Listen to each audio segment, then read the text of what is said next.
ธรรมจักรกับปวัตตนสูตรบทนำพระตถาคตเจ้าได้ตรัสรู้ซึ่งพระอนุตตรสัมโพธิญาณแล้วเมื่อจะทรงประกาศธรรมที่ใครๆยังมิได้ให้เป็นไปแล้วในโลกให้เป็นไปโดยชอบแท้ได้ทรงแสดงพระอนุตตรธรรมมาจากใดก่อนคือพระองค์ตรัสซึ่งที่สุดสองประการและข้อปฏิบัติเป็นกลางและปัญญาอันรู้เห็นในอริยสัจสี่ของพระองค์อันหมดจดแล้วในธรรมจักรใดเราทั้งหลายจงสวดธรรมจักรนั้นที่พระองค์ผู้พระธรรมราชาทรงแสดงแล้วปรากฏโดยชื่อว่าธรรมจักรกับปวัตตนสูตรเป็นสูตรประกาศพระสัมมาสัมโพธิญาณอันพระสังคีติกาจารย์ร้อยกรองไว้โดยบาลีไวยากรณ์เทินเอวัมเมสุตังเอกังสัมมยังภควาพาราณสียังวิหารติอิสิปัตตเนมิคทาเย 1. ตัตตระโขภควาปัญจวัคคิเยภิกขุอามันเตสิเทวเมภิกขเวอันตาปัพพชิเตนะนะเสวิตัพพาโยจายังกาเมสุกามสุขัลลิกานุโยโคหีโนคัมโมโปถุชนิโกอนาริโยอนัตถสันหิโตโยจายังอตกิลมัฏฐานุโยโคทุกโขอนาริโยอนัตถสันหิโตคำแปลธรรมจักรกับปวัตตนสูตรข้าพเจ้าวงเล็บพระอานนทเถระได้สดับมาแล้วดังนี้สมัยหนึ่งพระผู้มีพระภาคประทับอยู่ณป่าอิสิปตนมฤคทายวันใกล้เมืองพาราณสีหนึ่งในการนั้นพระผู้มีพระภาคตรัสกับพระปัญจวัคคีย์ว่าดูก่อนภิกษุทั้งหลายบรรพชิตไม่ควรประพฤติส่วนที่สุดสองอย่างนี้ส่วนที่สุดสองอย่างคือการเสวยกามสุขในกามคุณอารมณ์ที่ทรามเป็นข้อประพฤติของชาวบ้านเป็นข้อปฏิบัติของคนมีกิเลสหนาไม่ประเสริฐหาประโยชน์ไม่ได้และการเบียดเบียนตนให้ลำบากเป็นทุกข์ไม่ประเสริฐหาประโยชน์ไม่ได้ 2. เอเตเตภิกขเวอุโภอันเตอนุปคัมมะมัชชิมาปฏิปทาตถาคเตนะอภิสัมพุทธาจักขุกรณีญาณกรณีอุปสมายะอภิญญายะสัมโพธายะนิพพานายะสังวัตตติ 2. ดูก่อนภิกษุทั้งหลายตถาคตได้ตรัสรู้ทางสายกลางที่ไม่เข้าถึงส่วนที่สุดสองอย่างนั้นก่อให้เกิดดวงตาเห็นธรรมก่อให้เกิดปัญญาย่อมเป็นไปเพื่อความสงบกิเลสเพื่อความรู้ยิ่งเพื่อความรู้แจ้งและเพื่อดับทุกข์ 3. กัตตมาจัสสาภิกขเวมัชชิมาปฏิปทาตถาคเตนะอภิสัมพุทธาจักขุกรณีญาณกรณีอุปสมายะอภิญญายะสัมโพธายะนิพพานายะสังวัตตติ 3. ดูก่อนภิกษุทั้งหลายทางสายกลางที่ตถาคตได้ตรัสรู้ก่อให้เกิดดวงตาเห็นธรรมก่อให้เกิดปัญญาย่อมเป็นไปเพื่อความสงบกิเลสเพื่อความรู้ยิ่งเพื่อความรู้แจ้งและเพื่อดับทุกข์นั้นเป็นไฉน 4. อะยะเมวะอาริโยอัตถังคิโกมัคโคเสยยะถีทังสัมมาทิฏฐิสัมมาสังกัปโปสัมมาวาจาสัมมากัมมันโตสัมมาอาชีโวสัมมาวายาโมสัมมาสติสัมมาสมาธิ 4. ทางสายกลางคืออริยมรรคมีองค์8นี้นั่นเองได้แก่ความเห็นชอบ ความดำริชอบ การกล่าวชอบ การกระทำชอบ การเลี้ยงชีพชอบ ความเพียรชอบ ความระลึกชอบ และความตั้งมั่นชอบ 5. อะยังโขสาภิกขเว มัชฌิมาปฏิปทา ตถาคเตนะ อภิสัมพุทธา จักขุกรณี ญาณกรณี อุปสมายะอภิญญายะ สัมโพธายะนิพพานายะ สังวัตติ 5. ดูก่อนภิกษุทั้งหลาย อริยมรรคมีองค์8นี้เป็นทางสายกลางที่ตถาคตได้ตรัสรู้ก่อให้เกิดดวงตาเห็นธรรมก่อให้เกิดปัญญาย่อมเป็นไปเพื่อความสงบกิเลสเพื่อความรู้ยิ่งเพื่อความรู้แจ้งและเพื่อดับทุกข์ 6. อิทังโขปนะภิกขเว ทุกขังอริยสัจจัง ชาติปิทุกขา ชราปิทุกขา มรณัมปิทุกขัง โสกะปริเทวะ ทุกขโทมนัสสุปายาสาปิทุกขา อัปปิเยหิสัมปโยโคทุกโข ปิเยหิวิปโยโคทุกโข ยัมปิดฉังนาลัพพติตัมปิ ทุกขังสังขิตเตนะ ปัญจุปาทานขันธาทุกขา 6. ดูก่อนภิกษุทั้งหลาย อริยสัจคือทุกข์ ได้แก่ ความเกิดเป็นทุกข์ ความแก่เป็นทุกข์ ความตายเป็นทุกข์ ความเศร้าโศก ความร่ำไร ความทุกข์กาย ความทุกข์ใจ และความคับแค้นใจเป็นทุกข์ การพบกับอารมณ์ที่ไม่ชอบใจเป็นทุกข์ การพลัดพรากจากอารมณ์ที่ชอบใจเป็นทุกข์ และการไม่ได้รับอารมณ์ที่ปรารถนาเป็นทุกข์ โดยสังเขป อุปาทานขันธ์ห้าเป็นทุกข์ 7. อิทังโขปนะภิกขเว ทุกขสมุทโย อริยสัจจัง ยายังตัณหา โปโนภภวิกา นันทิราคะสหคตา ตัตตระตัตตราพินันทินี เสยยะถีทัง กามตัณหา ภวตัณหา วิภวตัณหา 7. ดูก่อนภิกษุทั้งหลาย อริยสัจคือทุกขสมุทัย ได้แก่ ความผูกพันที่ก่อให้เกิดภพใหม่ ประกอบด้วยความยินดีพอใจ เพลิดเพลินภพและอารมณ์นั้นๆ กล่าวคือ ความผูกพันในกามคุณอารมณ์ ความผูกพันที่มีความเห็นผิดว่าภพเที่ยง และความผูกพันที่มีความเห็นผิดว่าภพขาดศูนย์ 8. อิทังโขปนะภิกขเว ทุกขานิโรโธ อริยสัจจัง โยตัสสาเยวะตัณหายะ อเสสะวิราคานิโรโธ จาโค ปฏินิสสัคโค มุตติอนาลโย 8. ดูก่อนภิกษุทั้งหลาย อริยสัจคือ ทุกขานิโรธ ได้แก่ ความดับสนิทตัณหานั้นทั้งหมด ความสละตัณหานั้น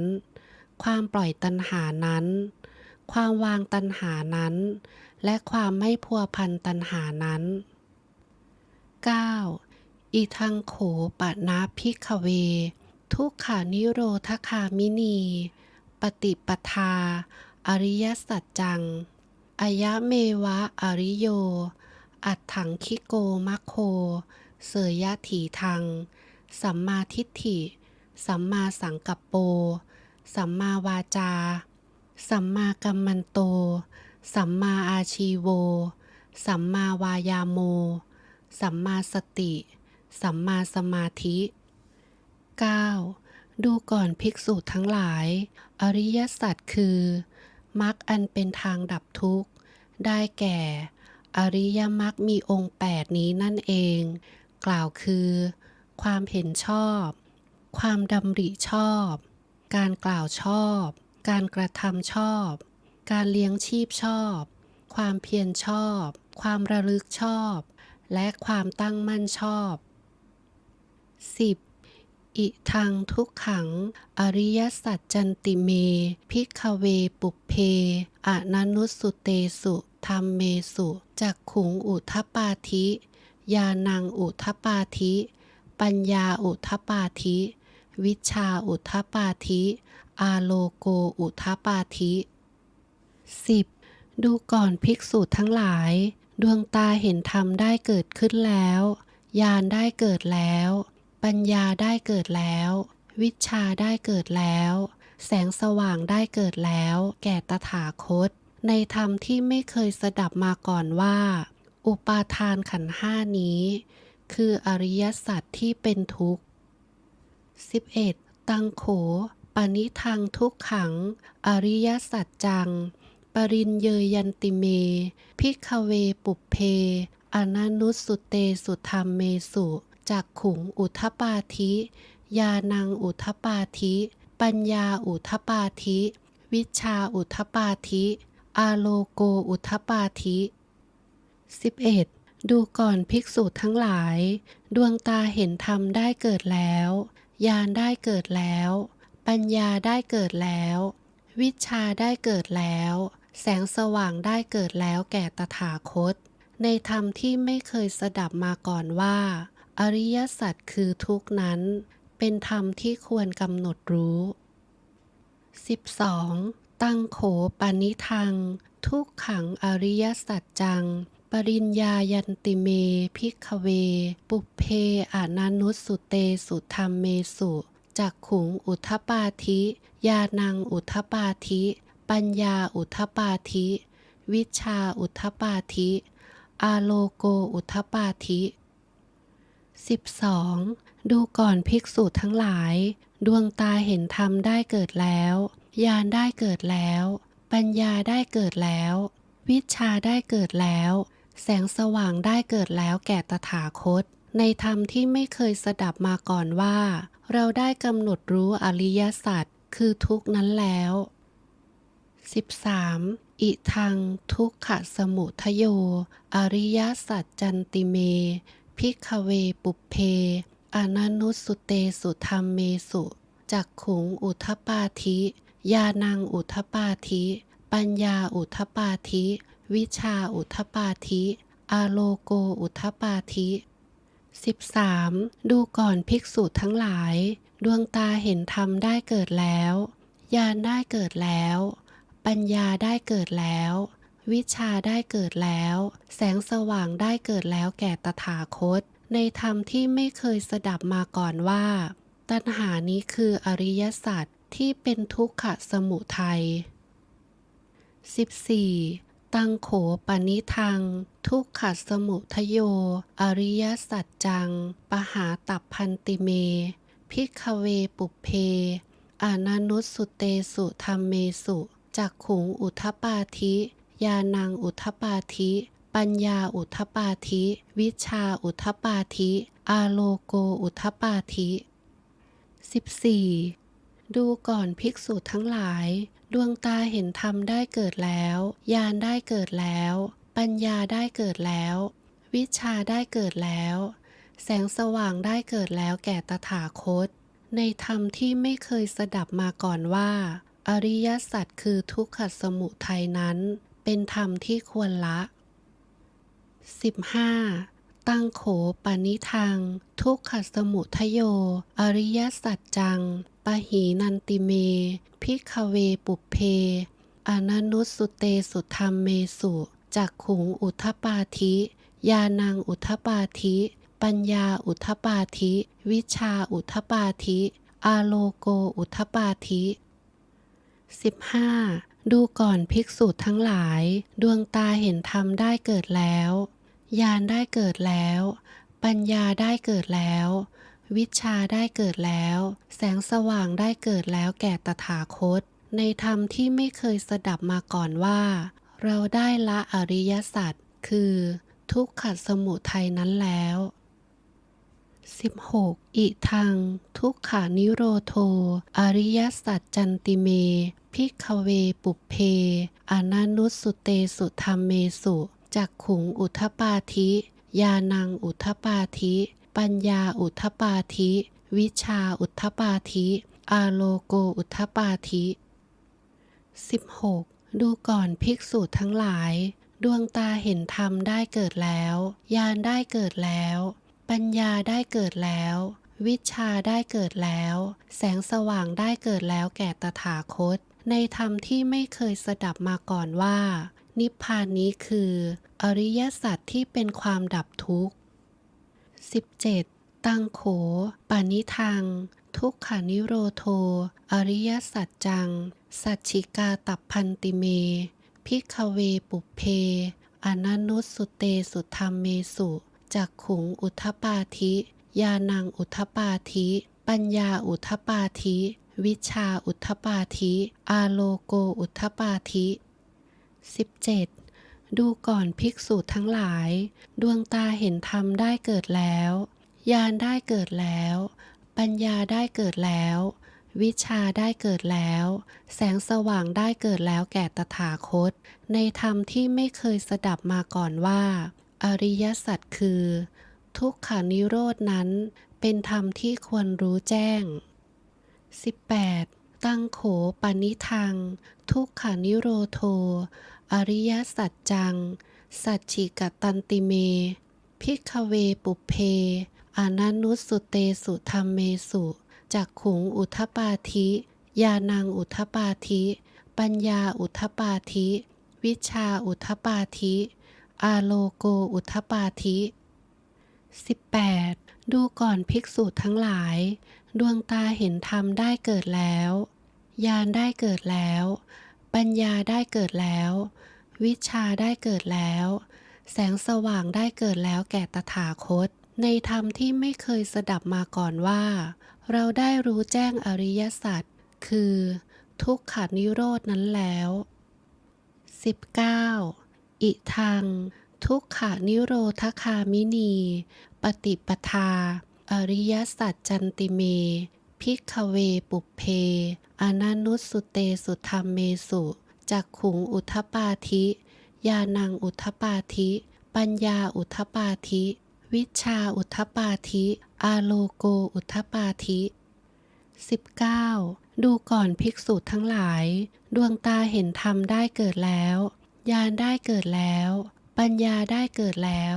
วิชาได้เกิดแล้วแสงสว่างได้เกิดแล้วแก่ตถาคตในธรรมที่ไม่เคยสดับมาก่อนว่าอริยมรรคนี้คืออริยสัจที่เป็นทางดับทุกข์ 20. ตังโขปนิทังทุกขานิโรธคามินีปฏิปทาอริยสัจจังภาเวตัพพันติเมภิกขเวปุพเพอนันนุสสุเตสุธรรมเมสุจักขุงอุทธปาธิญาณังอุทธปาธิปัญญาอุทธปาธิวิชาอุทธปาธิอาโลโกอุทธปาธิ 20. ดูก่อนภิกษุทั้งหลายดวงตาเห็นธรรมได้เกิดแล้วญาณได้เกิดแล้วปัญญาได้เกิดแล้ววิชาได้เกิดแล้วแสงสว่างได้เกิดแล้วแก่ตถาคตในธรรมที่ไม่เคยสดับมาก่อนว่าอริยสัจคือมรรคนั้นเป็นธรรมที่ควรอบรม 21. ตังโขปนิทังทุกขานิโรธคามินีปฏิปทาอริยสัจจังภาวิตันติเมภิกขเวปุพเพอนันนุสสุเตสุธรรมเมสุจักขุงอุทธปาธิ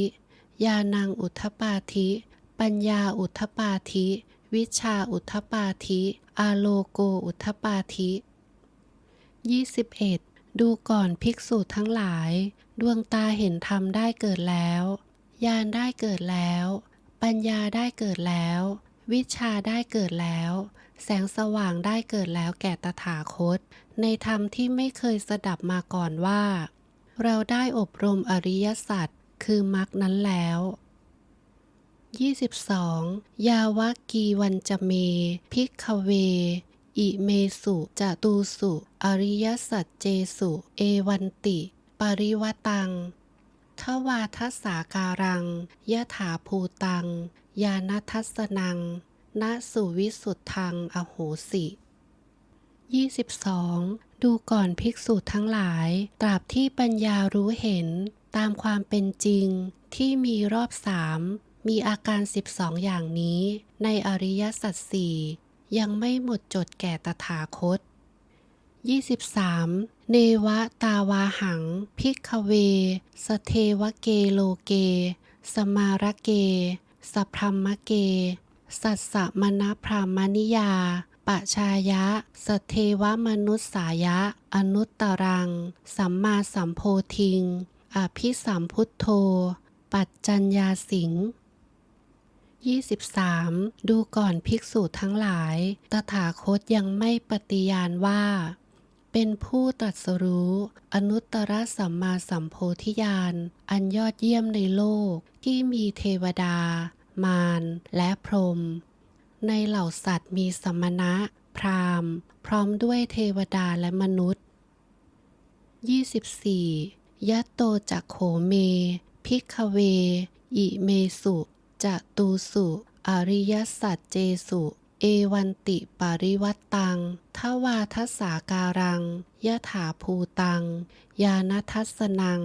สุวิสุทธังอโหสิ 24. ดูก่อนภิกษุทั้งหลายตราบที่ปัญญารู้เห็นตามความเป็นจริง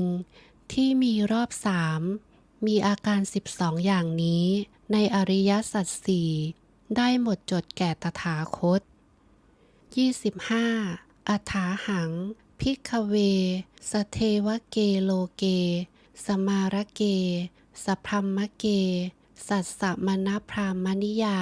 ปะชายะสเทวมนุสสายะอนุตตรังสัมมาสัมโพธิงอภิสัมพุทโธ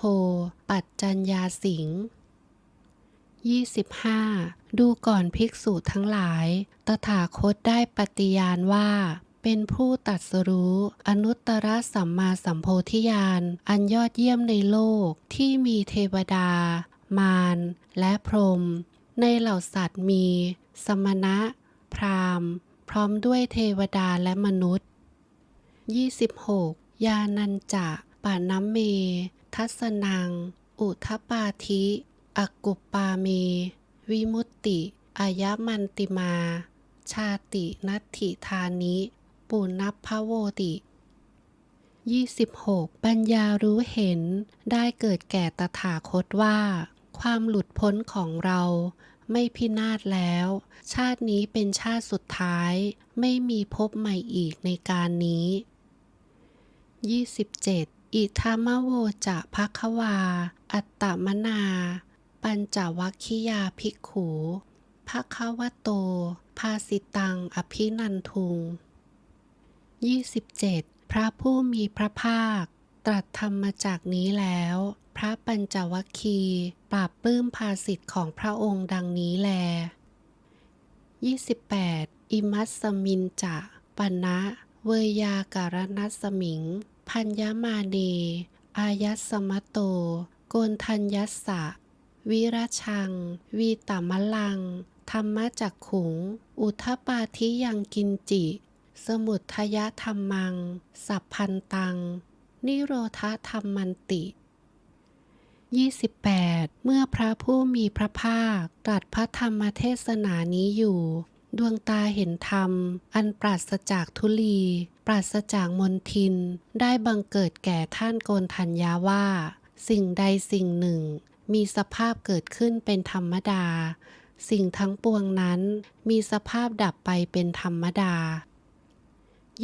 29. ปวัตติเตจะภควตาธรรมจักเกภูมิมาเทวาสัทธมนุสสาเวสุงเอตัมภควตาภาราณสิยังอิสิปัตตเนมิคทาเยอนุตตรังธรรมจักกังปวัตติตังอัปปติวัตติยังสัมมเนนวาพรามเนนวาเทเวนวามาเรนวาพรหมุนาวาเกณจิวาโลกัสสมินติ 29. เมื่อพระผู้มีพระภาคทรงประกาศธรรมจักรแล้วภูมิเทวดาได้เป่าประกาศว่าพระผู้มีพระภาคได้ทรงแสดงธรรมจักรอันยอดเยี่ยม ณป่าอิสิปตนมฤคทายวัน ใกล้เมืองพาราณสี เป็นธรรมที่สมณะ พราหมณ์ เทวดา มารพรหมหรือใครๆในโลกจะคัดค้านไม่ได้ 30. ภูมิมานัง เทวานัง สัทธังสุตวา จาตุมมหาราชิกาเทวา สัทธมนุสสาเวสุง จาตุมมหาราชิกานังเทวานัง สัทธังสุตวา ตาวติงสาเทวา สัทธมนุสสาเวสุง ตาวติงสานังเทวานัง สัทธังสุตวา ยามาเทวา สัทธมนุสสาเวสุง ยามานังเทวานัง สัทธังสุตวา ตุสิตาเทวา สัทธมนุสสาเวสุง ตุสิตานังเทวานัง สัทธังสุตวา นิมมานรตีเทวา สัทธมนุสสาเวสุง นิมมานรตีนังเทวานัง สัทธังสุตวา ปารนิมมิตวัสวัตตีเทวา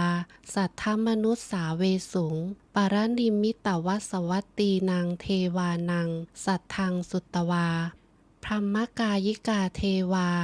สัทธมนุสสาเวสุง พรหมกายิกานัง เทวานัง สัทธังสุตวา พรหมปาริสัชชาเทวา สัทธมนุสสาเวสุง พรหมปาริสัชชานัง เทวานัง สัทธังสุตวา พรหมปโรหิตาเทวา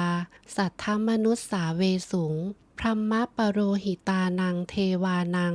สัทธังสุตวา มหาพรหมาเทวา สัทธมนุสสาเวสุง มหาพรหมานัง เทวานัง สัทธังสุตวา ปาริตาภาเทวา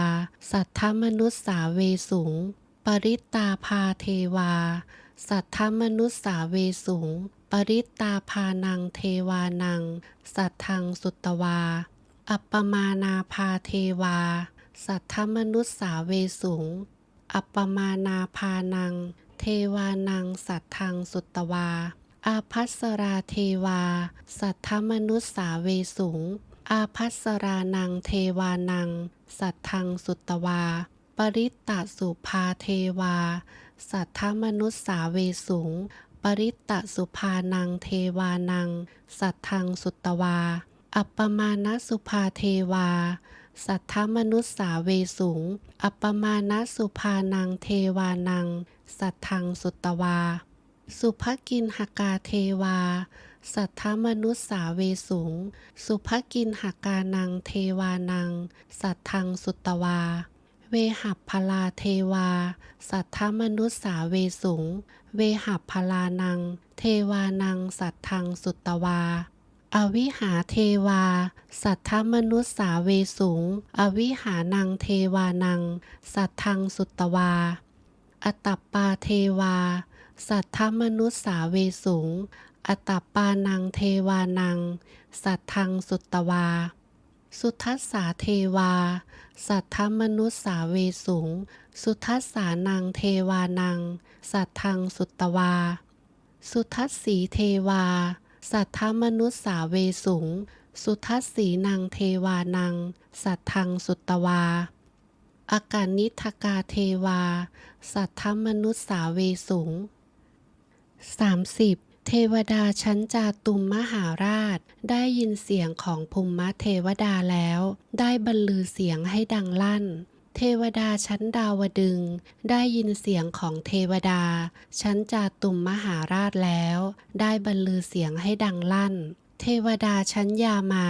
ได้ยินเสียงของเทวดาชั้นดาวดึงส์แล้วได้บรรลือเสียงให้ดังลั่น เทวดาชั้นดุสิตได้ยินเสียงของเทวดาชั้นยามาแล้วได้บรรลือเสียงให้ดังลั่น เทวดาชั้นนิมมานรดีได้ฟังเสียงของเทวดาชั้นดุสิตแล้วได้บรรลือเสียงให้ดังลั่น เทวดาชั้นปารนิมมิตวสวดีได้ยินเสียงของเทวดาชั้นนิมมานรดีแล้วได้บรรลือเสียงให้ดังลั่น เทวดาผู้นับเนื่องในหมู่พรหมได้ยินเสียงของเทวดาชั้นปารนิมมิตวสวดีแล้วได้บรรลือเสียงให้ดังลั่น เทวดาชั้นปาริสัชพรหม ได้ยินเสียงของเทวดาผู้นับเนื่องในหมู่พรหมแล้วได้บรรลือเสียงให้ดังลั่นเทวดาชั้นปโรหิตพรหมได้ยินเสียงของเทวดาชั้นปาริสัชชพรหมแล้วได้บรรลือเสียงให้ดังลั่นเทวดาชั้นมหาพรหมได้ยินเสียงของเทวดาชั้นปโรหิตสุพรหมแล้วได้บรรลือเสียงให้ดังลั่นเทวดาชั้นปริตาภาได้ยินเสียงของเทวดาชั้นมหาพรหมแล้วได้บรรลือเสียงให้ดังลั่นเทวดาชั้นอัปปมานาภาได้ยินเสียงของเทวดาชั้นปริตาภาแล้วได้บรรลือเสียงให้ดังลั่นเทวดาชั้นอาภัสระได้ยินเสียงของเทวดาชั้นอัปปมานาภาแล้วได้บรรลือเสียงให้ดังลั่นเทวดาชั้นปริตตสุภาได้ยินเสียงของเทวดาอาภัสระแล้วได้บรรลือเสียงให้ดังลั่นเทวดาชั้นอัปปมาณสุภาได้ยินเสียงของเทวดาชั้นปริตตสุภาแล้วได้บรรลือเสียงให้ดังลั่นเทวดาชั้นสุภกินหกาได้ยินเสียงของเทวดา